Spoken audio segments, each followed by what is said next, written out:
twarateguye ubundi bwo twari gutegura conference tukavyerekana ababibona bakabibona ya Apotre Bwenge ati ntibabiteguye ati vuba rero turategurirwa press de conference yitwemereye ryari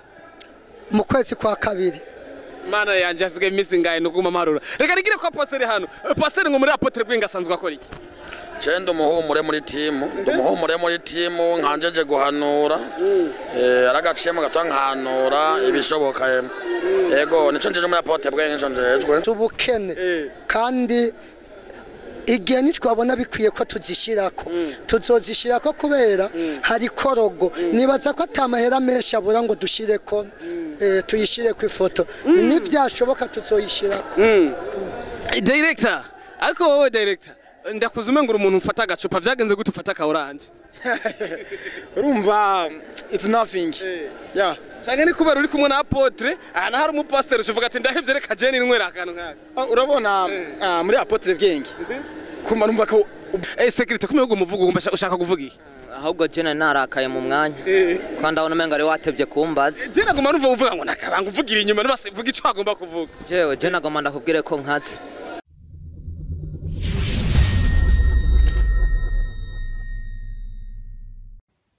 Yes kwa kuniyene murabizi ko napiga swata murabizi yo je mpagurutse nkava kuri office ko mbanje ndabazana ibishashani wanitse cake fungo kitemba do grand serpa umusatrizi muri industry no musirero ndi mu ruziba neza na neza iwabona Apotre Bwenge iwabona timu irikira bikora neza muri industry turi he tubasanzana umukabare ariko barasinze ko ari nama sinzi ko bariko barafata kamwe I don't know ariko nganye mu kanya gato yareka nganire nabo mushobore kumenya vyinshi yes ndavugize nyakuba meze neza umugango baragira uko si bibi oya ni mu gihe cya covid corona kumenya meze neza ariko ndashobora guhagara hagati gawa karibu aha abakuzi banje ya Kini TV mwamaze kubona ndi kumwe n'umushinga nawe w'injya muzehe wafunguye ko mbona umenga waravyushye cyane ndi umukozi w'Imana ndi pasteur oh hallelujah shabarakata ndi kumwe na Apotre Bwenge umwe rero asanzwe ari nawe CEO wa timu Apotre Bwenge ndakora mukije ya nanje ndakora mukije meze neza meze neza ego ndi kumwe kandi na director Freemason cyangwa mwite Rodrigue biragusha mwite kugomba mama vipi bro safi bro yes uko sawa niko sawa urumva ko wenda kuvuga igiswahili sinakubaje nk'umupasteur yes ko nanje mperwa kuva hanze naho ushaka kuvuga kiratinda kwishura ndi kumwe n'ubundi nyene hano pembeni ndiko n'ubundi hano pembeni bro tukuramutse gato urumeze neza ni sawa uramwita ngo Baraj yes ni mimi ni jewe kaje muri timu Apotre Bwenge usanzwe ukora jewe ndi umuntu akomeye cyane muri timu Apotre Bwenge sanzwe ndi umusekirite nkongera nkaba n'umukinyi wa Apotre Bwenge iyo ntabafise microphone nabana ari amashuri ahubwo urahatswe wewe bakozi ba Kini TV Burundi murabizi ko jewe nakubita squatter ndi ngaho ngirangane n'abantu mukati yo guta ndakwakwanya ibintu bigende neza reka mere ngaha kuno murongozi wacu Apotre Bwenge tugusanze muri ahantu mu kabare muri ko murafata icupa ndetse muri kumwe n'umupasteur mugabo Imana ishimwe nasanze ata bintu biboreza byari imbere yanyu hajya cyari kiganiro gisanzwe muba mwari mu bikinyezina mbo nkuko bisanzwe ivyo twarimwo twariko turakira abakinyi bashasha binjira muri timu Apotre Bwenge nico gituma wasanze twegeranye kubera twariko turasangirira hamwe ya kugira tunabakire binjire muri timu twabakiriye imbere y'amakamera n'imbere y'abandi basanzwe ari nk'abamambure bo muri timu Apotre Bwenge ya ariko Apotre Bwenge nkiraho nyine nanaje kuri bano bagenzi turi kumwe ukubera ko washimye kwinjiza abakinyi hama ntunaduteguze neza tukaza umenga ni surprise kuko iyo bari abakinyi wari kudutegura press de conference tukicara nabo nk'ubu unye yumvira abantu bariko baratubona abakunzi bacu ntibariko barabona abo bakinyi ubwo bawetewe n'ubukene bwo kudakora ivyo habaye ikigura ntushobore kubyorganiza bigende neza mugabo ndibaza wadusanze turiko turanwa oya kunywa koko vraiment imeze zari zasivye n'ibindi bitaruguruka none iyo usanze ari birimo biranyobwa n'ibindi bitaruguruka bisigura ubukene cyangwa bisigura ubutunzi ni Apotre Bwenge bisigura ubutunzi bw'ubukene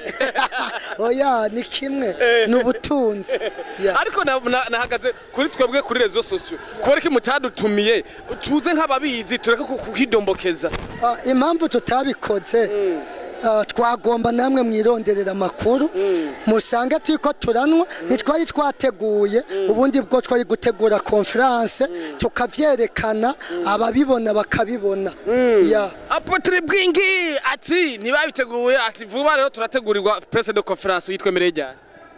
mu kwezi kwa kabiri mana yanje asigaye iminsi ngaye no guma marura reka nigire ko pasteur hano pasteur ngo muri Apotre Bwenge asanzwe akora iki Chendo muhumure muri timu ndumuhumure muri timu nkanjeje guhanura aragaciyemo gato nkanura ibishoboka yego nico njeje muri Apotre Bwenge njo njejwe mwijambo no kubasengera mwijambo muri nka conseiller yego me cyane urabibona nawe we ndi nka conseiller ariko gamutama pastor pasteur bihora bishika muri timu Apotre akaba ibintu by'imishwano canke kuva bagushira baguhaye mabanga nta kintu nakimurigera ukora oya mbona nco ndigera nkora mugabo imishwano niyo urabona nk'inda yanje batayinejereje acamwinduru nahonye ariko pastor wasanzwe uri mukinyi wa filime gose kumenga nyene amajambo yawe ratweza go jewe navuye muri Amerika mu ndwi heze kandi filime rimaze imyaka 15 ndabimenyereye no mu ndwi tujuje aro filime umaze gukina gamutama pastor ndiko ndaduga mu kwezi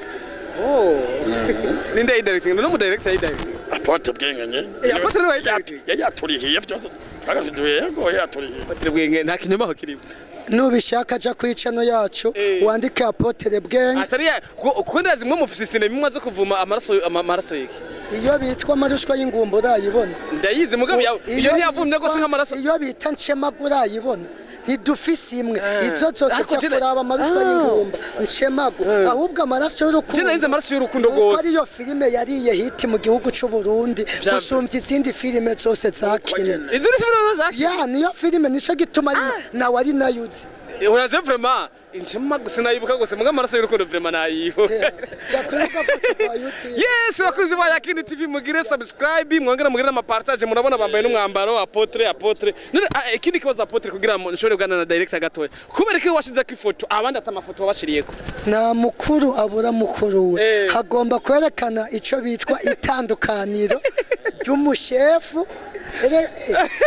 Apotre Bwenge biraboneka ko hari akantu yijengeye wowe hari ko ifoto ndakeneye ko abakinyi bose bashiraka amafoto kandi uvyemera imbere ya television ndavyemere mbo kuba ntabikoze subukene kandi igihe nitwabona bikwiye ko tuzishirako tuzozishirako kubera hari korogo nibaza ko atamahera menshi abura ngo dushireko tuyishire ku ifoto nivyashoboka tuzoyishirako director ariko wowe director ndakuzume ngo umuntu ufata agacupa vyagenze gute ufata ka orange urumva it's nothing yeah cyane ni kubera uri kumwe na Apotre ana hari umupasteur uvuga ati ndahevye reka jeni nwera akantu nkaka urabona muri Apotre Bwenge kuma numva ko ubwenge n'incabwenge numva ko ari incabwenge kuba tuko turafata aka ka orange suka ari ubukene ariko icupa ryo urarifata yo bikubaye ngomwa ndarifata hari subukene bakuzi wa Yakini TV ndikubona director director mu filime yo muri Apotre Bwenge yumaze ko directinga two kwishimira niyi okay mu filime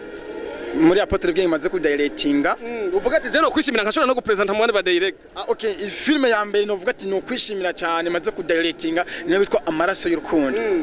iyo filime Freemason era directinzemo yes of course hadi no wari director ga musaza yes of course ariko niwigaragaje gose ku mazina kujya kuno filime itangwa niwigaragaje gose okay urabona ku directinga sikuvuga ngo nigaragaze ngo bashire ngo banyandike ko ngo director cyanginde oya byose ni gukoresha ubwenge muri Apotre Bwenge director Freemason numwe yobafise contract cyangwa numwe yobakora nk'uwikorera nk'uri muhira ako nakabanga yes Apotre Bwenge yarabigije bwa Bwenge reka nije naho ndakubarira uri mu ncabwenge uhinduka incabwenge yes bakuzi wa Yakini TV reka ndabwira ko ndabakunda cyane mwame mugira ama partage benshi murabizi ko jatasatwa nkubita security kumwe umuvugo ushaka kuvuga iki ahubwo jena narakaye mu mwanya kandi abona menga ari watevye kumbaza jena guma nuva uvuga ngo nakabanga uvugira inyuma nabasivuga ico agomba kuvuga jewe jena goma ndakubwire ko nkazi byonyere ara Apotre Bwenge nta muntu yo mutabiri nk'umuri ngaha aya nticyobaho bantu babatse bakamera neza aka kantu yazo uko bakita oya nibigukora aka kantu yazo uko bakita nukuvuga ngo twagombye bakunzi ba Yakini TV si umuteka muri team Apotre Bwenge umutekano urakwiye ya naco twikanga okay nimba umutekano ukwiye ubu musekirite ni wiki uyu jewe urabona ico mfise uyu nawe uje ku ngumu ni ngumu nukuvuga jewe nturutse imbere uyu nawe aturuka inyuma kubera ko president agira abasekirite kandi nawe akomeye na Yesu Kristo agira abamarayika amushigikiye kandi akomeye Yesu arafise abamarayika na cyane cyane kare bari pastor haje Yesu arafise abamarayika bagaburiye ni bajejwe iki bakozi ba Yakini TV nibaze harimo bapagani ngaha baraje muri commentaire haje vya vrai Gabriel n'umumarayika wa Yesu Gabriel n'umusekirite atwara birigade yo kwa Yesu sawa nangora kuko numvise uno hano ko nawe asanzwe akubita agacupa reka ndamaze umusekirite wa shetani nawe yitwa gute umumarayika w'umusekirite wa shetani uwo ntaba oya reka my god Apotre Bwenge why you ask me wewe ubacike uwunwa agacupa Apotre Bwenge ko uwunwa agacupa ico kibazo Apotre Bwenge kumera rero icupa je nabazizwe urucupa rabacarishe wow buraze sinitwemera gutsinda journaliste ndankubwiye mbenda gusengere kwanza mana wo mwijuru hindura umujournaliste abazi ibintu bitumbereye nase kubana dona kwinyota yamwishe turamugurira ikigano giheze aho nahejeje anda guhumanuye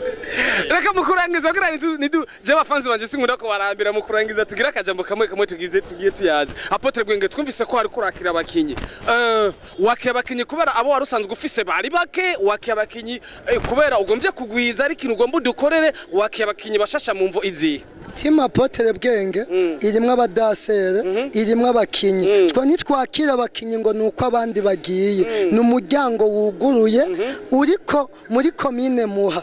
niyo team ya mbere ikomeye ifise n'abakinyi benshi tubakiriye ngo baze mu bandi muri bwa bumwe buvuga ngo twese hamwe turashoboye ariko Apotre Bwenge kuri cyo nyene uvuze kuvuze muri commune Muha umukinyi yoza avuye igitega akaza avuye muri mukaza canke ntangwa ntushobora kumwakira ubu turi muri commune Muha kandi muri commune Muha niyo team Apotre Bwenge niyo team ya mbere ikomeye gusumba izindi yes ngo team Apotre Bwenge ni ikomeye gusumba izindi muri commune Muha reka tuvyemeranye nimba uvyemera muri commentaire utavyemera nawe ubinyereke ariko wewe ntuvyemera vuga ego ndiko mbwira abafana banje oya wewe ndakuzi umuririmbyi ukaba n'umushonari wemera ko team ya team Apotre Bwenge je ndayemera usima ndayemera ifise n'umwabo niyo team ya mbere yakubwiye wanje wicungere ntiwandure ko nubanza ukabevo kuko tuvugisha yes Apotre Bwenge areka mvuga iti nuko kumana murantira mise cyane gose mugabo rero numva inyota mugene mu mpanye oya je sinwe igicuka ndabitse kugira ugere ngaha wanyweye hanyuma nonga nibutsa abakunzi ba Yakini TV niwibagire kuja kuri channel yacu ya YouTube wandike ko Apotre Bwenge utibagira kuja kuri Facebook wandike ko Apotre Bwenge TV Instagram na Twitter wandike ko Apotre Bwenge niwibagire no kuja kuri Yakini TV ugire ka kantu kagira ngo yes of course reka ndabwire ko ndabakunda cyane gose kuri microphone twari kumwe na Gwanix Cake ifungwa kitinda mimba ndari kumwe na team Apotre Bwenge ngore yarirutse n'abandi bakinyi ari murabizi ko Yakini TV management yayo naho buri gitega turagusangayo twe twariyemeje kuguma tuzana impano zose hewani kwa kunye murabizi ebana dusubira ikindi gihe wagize partage na subscribe peace